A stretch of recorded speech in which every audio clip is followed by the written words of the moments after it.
안녕하세요. 여러분의 부동산 성공 투자 파트너 로드맨 인사드립니다.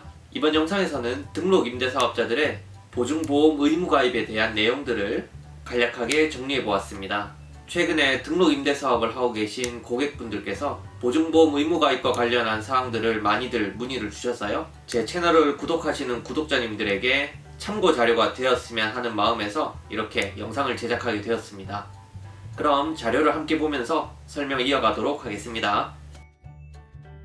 먼저 보증보험이란 임대차 계약 종료 후에 집주인이 보증금을 돌려주지 않는다면 세입자는 보증기관에게 대신 보증금을 받고 보증기관에서는 이 보증금에 대한 부분을 집주인에게 구상권을 청구하는 제도입니다. 이 제도가 도입된 표면적인 이유는 최근에 전세 사기가 증가함에 따라 이 부분을 개선하겠다는 취지인데요. 과연 이러한 방법들이 실효가 있을지는 저는 개인적으로 의문이 듭니다. 득보다 실이 훨씬 많을 거라 생각이 들고요. 그래서 보증보험 가입 대상은 누구냐? 가입 대상인 경우에는 민간매입 임대주택, 즉 시군구청에 등록을 한 등록 임대사업자에 한합니다. 다시 말해 소득세 신고를 위해 세무서에서 사업자 등록만 한 경우에는 해당이 되지 않고요. 많이 받은 질문 중에 하나인데 전세 보증금은 그렇다 치더라도 월세의 경우에는 300만원, 500만원 하는 돈인데 이 부분도 보증보험 가입을 해야 되는지 질문이 많이 들어왔었는데요. 일단 발표된 내용을 보면은 이 월세 보증금이라고 해서 보증보험 가입이 면제된다 이런 규정이 없다 보니 전세, 월세 모두 포함이 된다고 이해하시면 좋겠습니다. 개인적으로 저는 이 월세라는 부분은 이해가 안 되는데요. 예를 들어서 부동산이 경매로 진행이 되게 되면 대항력을 갖춘 임차인의 경우에는 최우선 변제권이 있기 때문에 이런 소액 임차인들을 보호하는 제도가 이미 마련이 되어 있습니다. 근데 굳이 이렇게 또 월세 부분까지 보증보험을 또 가입해야 된다는 것은 이해하기가 어렵네요. 다음으로 보증보험 의무가입 시행일입니다. 이 부분은 크게 두 가지로 나뉘는데요. 먼저 신규 등록을 한 임대사업자의 경우에는 2020년 8월 18일 공포 후 즉시 이 제도가 시행이 되었기 때문에 신규 등록자의 경우에는 등록함과 동시에 이 보증보험을 의무적으로 가입을 해야 하고요. 대신에 작년 8월 18일 이전에 이미 등록 임대사업자를 낸 경우라면 1년의 유예기간을 줍니다. 그래서 올해 8월 18일 이후부터 임대차 계약을 갱신하거나 혹은 임차인이 변경하여 신규로 계약을 하게 된다면 이 보증보험을 의무적으로 가입을 해야 되고요. 다음으로 위반 시 벌칙입니다. 이 경우 임대인이 의무적으로 가입해야 되는 보증보험을 가입하지 않았다면 2년 이하의 징역이나 2천만원 이하의 벌금에 처해진다는 것이고요. 참 살벌합니다. 다음으로 보증보험료입니다. 임대보증금의 보증요율을 곱해서 이 보증금을 산출하게 되는데요. 보증요율의 경우에는 임대인의 개인 신용도나 부채 비율에 따라 결정이 됩니다. 이렇게 보증요율이 결정이 되면 집주인이 먼저 100% 부담을 한 후에 세입자에게 25%를 청구하게 됩니다. 예를 들어서 보증금 5억이라면 임대인의 개인 신용도와 부채 비율에 따라 최저 37만원에서 최고 493만원까지 차등적으로 보험료가 계산이 되고요.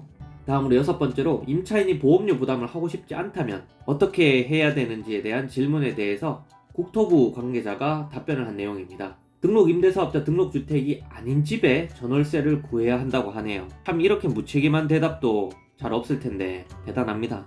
그리고 임차인 위반 시 처벌 규정이 없습니다. 이 말은 뭐냐면 임대인은 이 보증보험 의무가입을 위반했을 경우에 2년 이하의 징역이나 2천만원 이하의 벌금을 받게 되지만 임차인이 이 25% 부담해야 되는 것을 부담하지 않았다면 이 부분에 대해서도 동일하게 임차인도 2년 이하의 징역이나 2천만원 이하의 벌금을 내느냐 이런 규정이 없습니다. 그렇기 때문에 이렇게 악성 임차인의 경우라면 임대인과 임차인 간의 분쟁이 상당히 있을 수 있겠고요. 다음으로 다중주택과 다가구 주택의 보증료율도 공동주택인 아파트와 동일한가? 그렇지 않습니다. 공동주택의 보증료율의 30%를 할증하게 되는데요. 이것은 다가구나 다중주택의 경우에는 한 주택에 여러 세대가 함께 살고 있기 때문에 아무래도 세대가 한 세대인 공동주택에 비해서 좀 더 리스크가 높다고 판단을 해서 이렇게 할증을 매기게 됩니다. 다음으로 부채비율 계산 시 주택가격 산정 기준은요. 감정평가액으로 산정을 하게 되고 이 감정평가를 하기 위한 부대 비용은 임대사업자가 전액 부담을 해야 됩니다. 이 부분도 임대인들의 경우에는 상당히 억울한 부분이겠고요. 부채 비율이 높을수록 보증료율은 당연히 상승하게 됩니다. 그리고 참고로 이 부채 비율을 잘 모르시는 분들이 많으셔서 간략하게 짚고 넘어가자면, 예를 들어서 9억인 다가구에 대출이 4억 있고 보증금이 2억, 그리고 내 돈이 3억 들어가서 9억인 다가구가 있다고 가정을 한다면, 부채 비율은 대출 4억, 보증금 2억, 즉 내 돈이 아닌 돈을 내 돈 3억으로 나눈 뒤 이것을 백분율로 나타내면 부채 비율이 되는 겁니다. 다시 말해, 대부분 사람들이 생각하기를 9억인 다가구에 대출 4억에 보증금 2억이다. 그러면은 9분의 6 해서 한 66%의 부채 비율이다. 이렇게 착각하시는 분들이 많은데요. 부채 비율은 타인 자본 대비 자기 자본을 백분율로 만든 지표이기 때문에 제가 방금 설명드렸던 대로 자기 자본분의 부채로 부채 비율을 계산해야 합니다. 다음으로 보증보험 가입 방법인데요. 크게 두 가지입니다. 주택도시보증공사나 SGI 서울보증, 이 두 가지 중에 한 군데를 선택해서 보증보험을 가입해야 하고요. 허그 같은 경우에는 공시가 150%에 해당하는 보증금만 보증보험 가입이 가능하고요.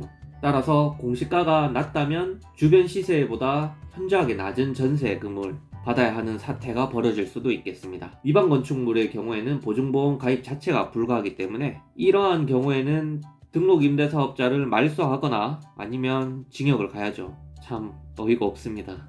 그리고 이 보증보험의 경우에는 매년 갱신을 해야 하고요. 따라서 2년 전세의 경우에는 2번 가입을 해야 되겠습니다. 이상으로 등록 임대사업자 보증보험 의무가입에 대한 내용들을 살펴보았는데요. 저 역시도 임대사업은 하고 있지만 등록 임대사업은 하지 않은 터라 해당되지는 않습니다만, 참 국토부의 지침을 믿고 등록 임대사업을 한 많은 임대사업자분들께서는 상당히 난처한 상황일 것 같아 저도 마음이 무겁습니다. 임대사업자분들 모두 힘내셨으면 좋겠습니다.